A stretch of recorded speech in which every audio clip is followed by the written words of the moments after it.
Reporter breaking. Thiruvananthapuram Aryanad സ്വദേശി സച്ചുവിന്റെ ആത്മഹത്യയ്ക്ക് ശേഷവും ലോൺ ആപ്പിന്റെ ഭീഷണി.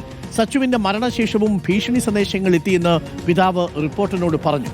പരാതി കൊടുത്തിട്ടും ഒന്നും ചെയ്യാൻ കഴിയില്ലെന്ന് പോലീസ് പറഞ്ഞെന്നും കുടുംബം പറയുന്നു. ലോൺ ആപ്പിന്റെ ഭീഷണിയിൽ മനം നൊന്ത് മാർച്ച് 9 സച്ചു ആസിഡ് കുടിച്ച് ജീവനൊടുക്കിയത്. എൻ്റെ പിള്ള ഇങ്ങനെ ലോൺ ആപ്പ് എടുത്തുന്ന അല്ലെങ്കിൽ ഇങ്ങനെ ഒരു പെട്ടെന്നാണ് എനിക്ക് തന്നത്. ഇവൻ്റെ ലാൻഡ് വേണം, ഇവൻ്റെ അക്കൗണ്ടിൽ വേണം നമ്പർ എന്ന് പറഞ്ഞാൽ നിൻ്റെ സമയം അടുത്ത്, നിൻ്റെ അക്കൗണ്ടിൽ തുടങ്ങി കഴിഞ്ഞ് മരണം അടുത്ത്, ഇനിയുള്ള മക്കളും കഴിക്കും. എൻ്റെ പിള്ള പോയി ഇനി കിട്ടൂല, 21 വയസ്സായി അവൻ പോയി. ഇനിയുള്ള മക്കൾ തന്തയും തള്ളയും ഇത് കണ്ട് ഇത് ചിന്തിച്ച് ഒരു കാരണവശാലും ഇത് പെട്ടുപോലും. ചേട്ടാ ഹോസ്പിറ്റലിലായതിൻ്റെ തൊട്ടടുത്ത ദിവസം തൊട്ടാണ് ഇങ്ങനെ കോളും മെസ്സേജ്, ഫസ്റ്റ് മെസ്സേജായിട്ടാണ് വന്നത്. ഫ്രോഡായിട്ടുള്ള രീതിയിലുള്ള സംസാരങ്ങളും അവനെ കുറിച്ച് ബാഡായിട്ടും, പിന്നെ നമ്മളെ വീട്ടുകാർ എല്ലാവരെയും അഡ്രസ്സ് ഉൾപ്പെടെ വെച്ചാണ് അവർ ടാർഗറ്റ്. മോർഫ് ചെയ്ത ഫോട്ടോസ് അയക്കുക, അങ്ങനെയാണ്. എൻ്റെ ഫോണിലും മോർഫ് ചെയ്ത ഫോട്ടോസ്, ചേട്ടൻ്റെ മോർഫ് ചെയ്ത ഫോട്ടോസ് എല്ലാം വന്നു. ഫസ്റ്റ് തന്നെ ഞാൻ ഇതിന് കേസ് കൊടുത്തപ്പം ഒന്നും ചെയ്യാൻ പറ്റൂല എന്നാണ് അവർ പറയണത്. നമുക്കിപ്പം പ്രതീക്ഷുണ്ട്. പ്രതീക്ഷ, സച്ചുവിൻ്റെ മരണം മറ്റൊരു രക്തസാക്ഷിയുടെ കഥയാണ്.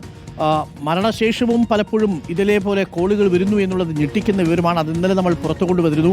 ഈ കമ്പനികളുടെയൊക്കെ തലപ്പത്ത് ഇന്ത്യക്കാരല്ലാത്തവരുണ്ട് എന്നുള്ള വിവരം നമ്മൾ ഇന്ന് പ്രേക്ഷകരെ അറിയിക്കുന്നു.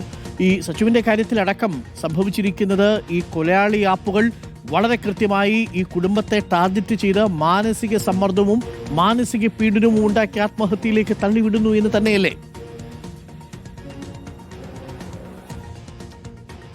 അരുൺകുമാർ, തീർച്ചയായും. കാരണം 21 വയസ്സാണ് സച്ചുവിന് പ്രായം. തിരുവനന്തപുരത്തെ മലയോര മേഖലയായ ആര്യനാടാണ് സ്വദേശം. ഈ സച്ചുവിന് ലോൺ ആപ്പിന്റെ വലിയ ഭീഷണി ഉണ്ടായിരുന്നു. പക്ഷേ ഇത് വീട്ടുകാരോ സുഹൃത്തുക്കളോ ആരും തന്നെ അറിഞ്ഞിരുന്നില്ല. ഈ മാർച്ച് 9 സച്ചു ഈ മെഡിക്കൽ കോളേജിൽ വെച്ച് സച്ചുവിന്റെ മരണം സംഭവിക്കുന്നത്. അതിന് 2 ദിവസം മുമ്പാണ് സച്ചു ആസിഡ് കുടിച്ച് ആത്മഹത്യയ്ക്ക് ശ്രമിക്കുകയും ഗുരുതരാവസ്ഥയിൽ മെഡിക്കൽ കോളേജിൽ വെച്ച് മരണം സംഭവിക്കുകയും ചെയ്യുന്നത്. ഈ ആശുപത്രിയിലാകുമ്പോഴാണ് ഈ വീട്ടുകാരുടെ മൊബൈലിലേക്ക് ഇത്തരത്തിൽ ഭീഷണി സന്ദേശങ്ങൾ എത്തുന്നത്. പിന്നീട് സച്ചുവിന്റെ മൊബൈൽ ഫോൺ പരിശോധിക്കുമ്പോഴാണ് അത്തരത്തിൽ നിരവധി ഭീഷണി സന്ദേശങ്ങളും കോളുകളും എത്തിയതായി അറിയുന്നത്. അമ്മയുടെ ഫോണിലേക്കും അച്ഛന്റെ ഫോണിലേക്കും സഹോദരിയുടെ ഫോണിലേക്കും മറ്റ് സുഹൃത്തുക്കളുടെ ഫോണിലേക്കും മോർഫ് ചെയ്ത സച്ചുവിന്റെ ചിത്രങ്ങൾ അയച്ചു. ഇതിൽ മനം നൊന്ത് സച്ചു ആത്മഹത്യ ചെയ്യുകയായിരുന്നു എന്നുള്ള നിഗമനത്തിലാണ് പോലീസ് എത്തുന്നത്. പക്ഷേ ഏറ്റവും പ്രധാനപ്പെട്ട കാര്യം, സച്ചു മരിച്ചതിന് ശേഷവും സച്ചുവിന്റെ അച്ഛന്റെ ഫോണിലേക്ക് നിരന്തരമായി കോളുകൾ എത്തുന്നുണ്ട് എന്നതാണ് അറിയാൻ കഴിയുന്നത്. ഈ കോളുകൾ അറ്റൻഡ് ചെയ്യുമ്പോൾ സച്ചു മരിച്ച കാര്യം പറയുമ്പോൾ അതിനെപ്പോലും മോശമായി ചിത്രീകരിക്കുന്ന സമീപനം മറുഭാഗത്ത് നിന്നുണ്ടായി എന്ന് കുടുംബം പറയുന്നുണ്ട്. അത്തരത്തിൽ വളരെ ഗുരുതരമായ ഒരു സാഹചര്യം. കാരണം മരിച്ചു കഴിഞ്ഞിട്ടും ആ